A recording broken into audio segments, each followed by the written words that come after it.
Hi everybody, it's time for another J9’s Patio Chat check-in out on the patio. It is a gorgeous day here in Halifax and I worked outside all day today.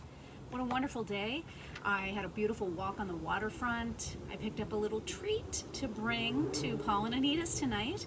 So as you know, I often go to Paul and Anita's on Friday nights. Was doing that during lockdown and we'll probably continue to do that to some extent. I'll certainly be spending lots of time with them. I always try it, regardless of lockdown.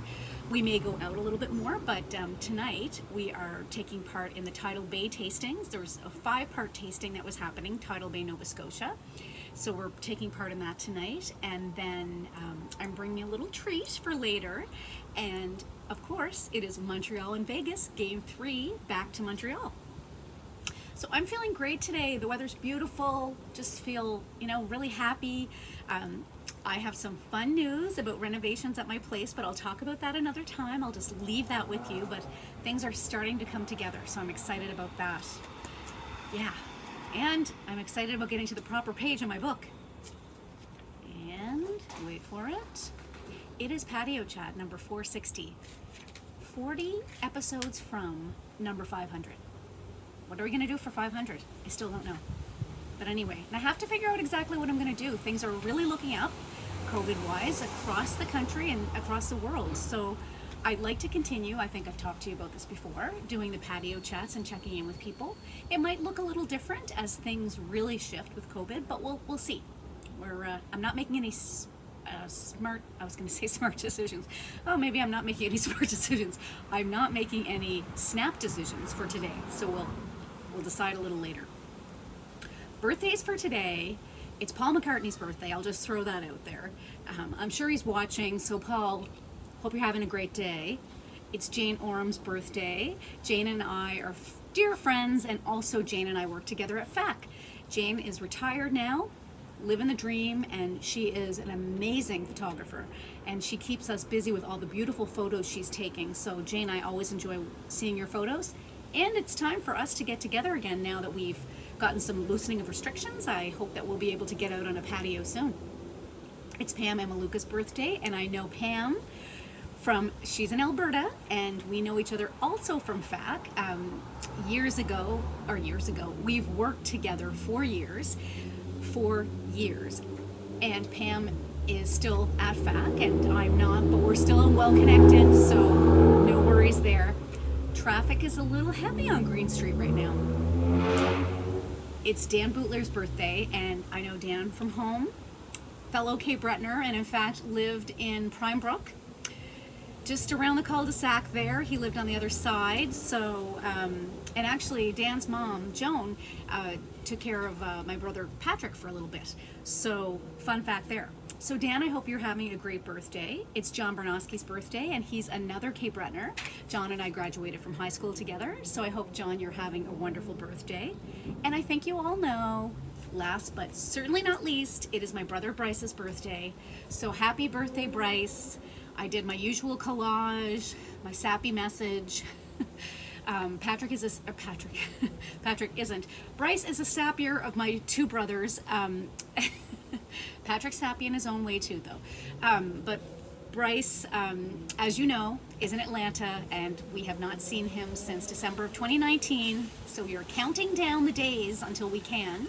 So I know that Kat surprised him with some fun gifts, and my parents and brother sent a gift, a package, which he's going to open later today.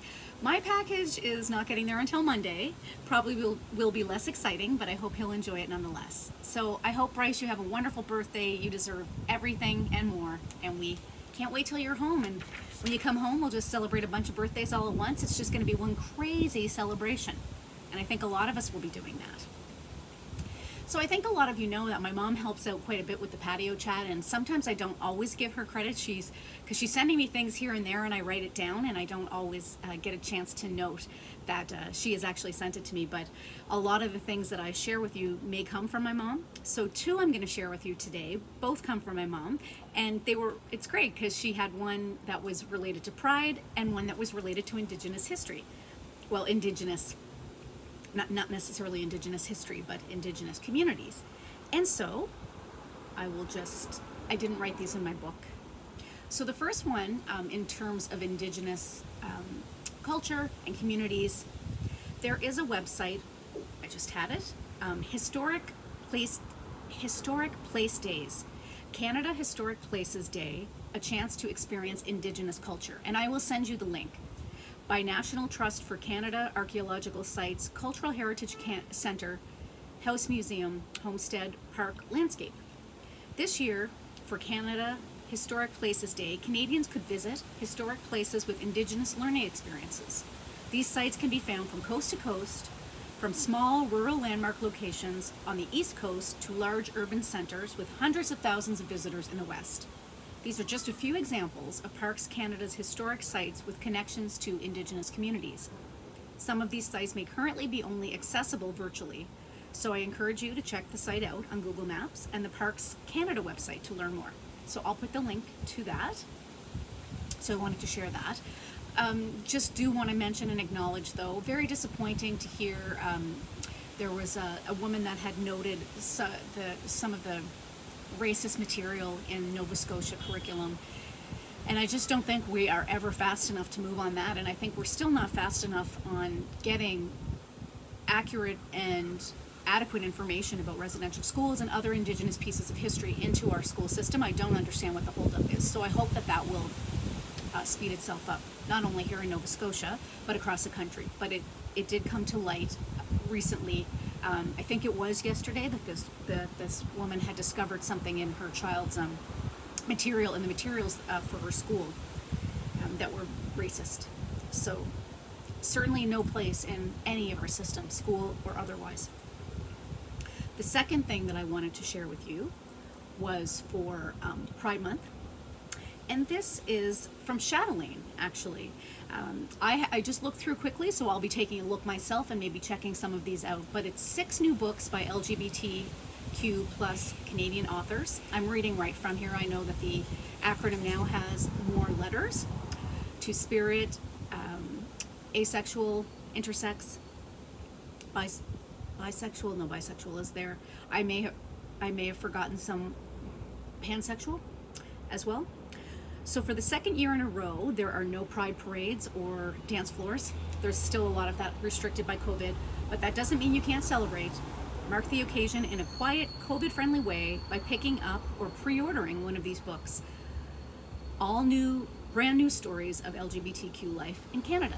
So I will include the link there. And like I said, I haven't checked these out yet myself, but I will. So, Friday, we're into the weekend. It's wonderful. Scotland and England are playing right now. I haven't had a chance to check that out yet. I'm going to watch a bit of that game. Then I'll go over to Paul and Anita's for the Tidal Bay tasting. We'll order some food. We'll watch the Montreal game. I think I've talked them into it. Well, I'm watching, obviously.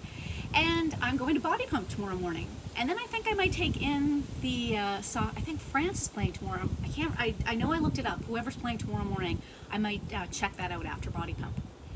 And I'm volunteering this weekend at the testing site, so do remember to keep getting tested for COVID-19.